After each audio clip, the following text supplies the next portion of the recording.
এই উইকেন্ডটা যদি রেস্টুরেন্টে না গিয়ে রেস্টুরেন্ট স্টাইলে বাড়িতেই যদি কিছু বানানো যায় তাহলে কেমন হয়? অবশ্যই অনেকটাই বেটার হবে। কারণ অনেক টাকা বেঁচে যাবে অথচ পরিমাণে অনেক বেশি হবে বাড়িতে খাওয়ার জন্য। তো চলো আজকে দেখে নাও আজকে আমি কি এমন রেসিপি বানিয়েছি যার জন্য হচ্ছে রেস্টুরেন্টে যাওয়ার দরকার নেই। পুরো রেস্টুরেন্টটাকেই বাড়িতে নিয়ে চলে এসেছি। আজকের মেন ইনগ্রিডিয়েন্টস কিন্তু মাশরুম। আর বানাচ্ছি মাশরুম টিক্কা মশলা।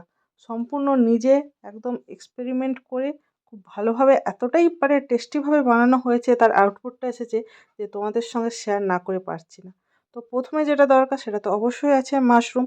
তো মাশরুমটা নিয়ে এখানে আমি কোয়ার্টার ভাগে করছি, মানে একটা মাশরুম 4 ভাগে করলাম। যেহেতু আমার মাশরুমগুলো একদম পরিষ্কার ছিল সেজন্য ধুয়ে নিলেই হয়ে যায়। যদি আপনাদের খুব মাশরুমে নোংরা থাকে তাহলে একটু আটা ঘষে ধুয়ে নেবেন, হয়ে যাবে। তারপর এখানে আমি প্যানটা বসিয়ে মানে কড়াইটা বসিয়ে এখানে আমি ড্রাই রোস্ট করছি ছোলার বেসন যেটা সেটা 2 চামচ আমি ড্রাই রোস্ট করে নিলাম। আপনারা চাইলে কিন্তু ঘি বা তেল দিয়েও এটা ভেজে নিতে পারেন। তো ড্রাই রোস্ট বেসনটা আমি একটা পাত্রে নিয়ে নিলাম। সেখানে পরিমাণ অনুযায়ী হলুদ গুঁড়ো দিয়েছি, জিরে ধনের গুঁড়ো, কালারের জন্য হচ্ছে কাশ্মীরি রেড চিলি পাউডার দিলাম, সঙ্গে তো অবশ্যই দেবো লবণ। আর তার সঙ্গে যেটা দিচ্ছি সেটা গরম মশলার গুঁড়ো। এবার সমস্ত শুকনো উপকরণগুলো প্রথমে ভালোভাবে মিশিয়ে নিলাম। এবার মেশানোর পর এখানে আমি টক দই বসাচ্ছি। টক দই হ্যাঙ্কার চাই। হ্যাঙ্কার যেহেতু ছিল না আমি স্ট্রেনারের মধ্যে রেখে দইয়ের এক্সেস জলটা আমি বের করে দিলাম। এবার সব কিছু ভালোভাবে মিশিয়ে এখানে হচ্ছে গরম তেল দিচ্ছি। মানে সর্ষের তেলটা আমি একটু গরম করে নিয়েছি তাই দিলাম। আপনারা চাইলে সর্ষের তেলের বদলে কিন্তু এমনি সাদা তেল ইউজ করতে পারেন। কিন্তু সর্ষের তেলটা দিলে তার যে একটা আলাদা ঝাঁঝ ফ্লেভার থাকে দারুণ লাগে। হাতের মধ্যে ঘষে কসুরি মেথি দিলাম। সমস্ত উপকরণ দেখতেই পেলেন যে কত ভালোভাবে মিশিয়ে নিয়েছি। এরপর যে মাশরুমটা কেটে ধুয়ে পরিষ্কার করে রাখা আছে ওই মাশরুমটা আমি অ্যাড করছি। আপনারা চাইলে কিন্তু শুধু এই মাশরুমটা দিয়ে করতে পারেন। কিন্তু আমি আরেকটু টেস্ট এনহ্যান্স করার জন্য এখানে আমি কয়েকটা মানে ক্যাপসিকাম টুকরো করে কেটে নিয়েছি।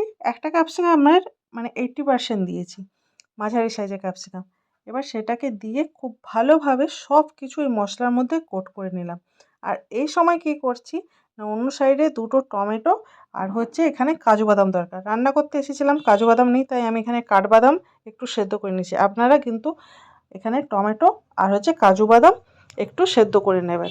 নেক্সট স্টেপ হচ্ছে কড়াইতে বাটার দিয়েছি। বাটার আপনারা পছন্দ না করলে অবশ্যই সাদা তেল দেবেন।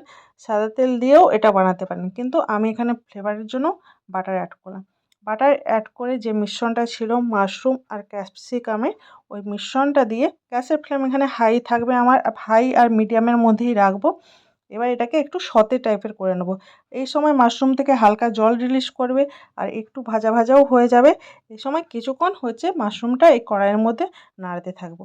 যতক্ষণ নাড়াবো ততক্ষণ ওইদিকে আমার টমেটো আর বাদামটা একদম মানে ঠান্ডা হয়ে যাবে। তো ওটাকে আমি একসময় পেস্ট করে নেবো। আর এটাও ভাজা হয়ে গেছে, জল রিলিজ করে নিয়েছে, শুকনো হয়ে গেছে, ওটা নামিয়ে রাখছি। নেক্সট আবার প্যানের মধ্যে বাটার দেবো। বাটারের ফ্লেভার ভালো আসে তাই বাটার অ্যাড করছি। আপনারা সাদা তেল দিয়েও করতে পারেন। ফোড়নের জন্য এখানে সাদা জিরে দিয়েছি। যখন একটা সুন্দর গন্ধ আসবে একটা বড় সাইজের পেঁয়াজ একদম দেখতে পেলেন কীভাবে কুচিয়েছি। একদম কুচোনো পেঁয়াজ এখানে ভাজা ভাজা করে দেবো। যখন একটু ট্রান্সপারেন্ট হবে সেই সময় 1 চামচ হচ্ছে গার্লিক পেস্ট, 1 চামচ জিঞ্জার পেস্ট। আদারওয়াইজ আপনারা গ্রেট করেও দিতে পারেন। এটাও যখন ট্রান্সপারেন্ট হয়ে ভাজা ভাজা হয়ে যাবে সেই সময় যে আমার যে টমেটো আর বাদামি যে পেস্টটা করে রেখেছিলাম ওটা অ্যাড করে দেবো।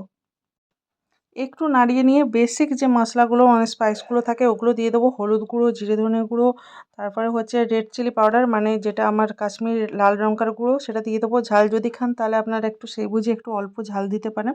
কিন্তু ঝাল আমরা একদম পছন্দ করছি না সেই জন্য রেড চিলি পাউডারটাই দিলাম কালারের জন্য।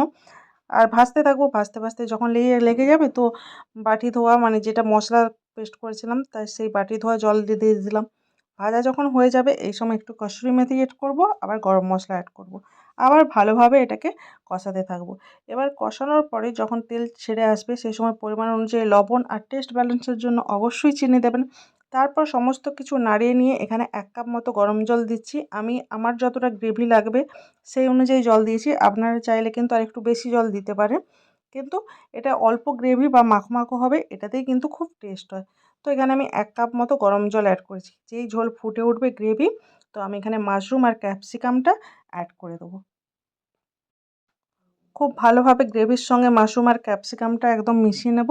এবার ঝোলটা যখন ফুটে আসবে সেই সময় যদি আপনাদের মনে হয় যে ঢাকা দিয়ে রান্না করবেন, তো ঢাকা দিয়ে ৩-৪ মিনিট রান্না করতে পারেন। তো আমিও এখানে ঢাকা দিয়ে রেখেছিলাম ৪ মিনিটের মতো। এটা খুব ভালোভাবে কুক হয়ে যায়।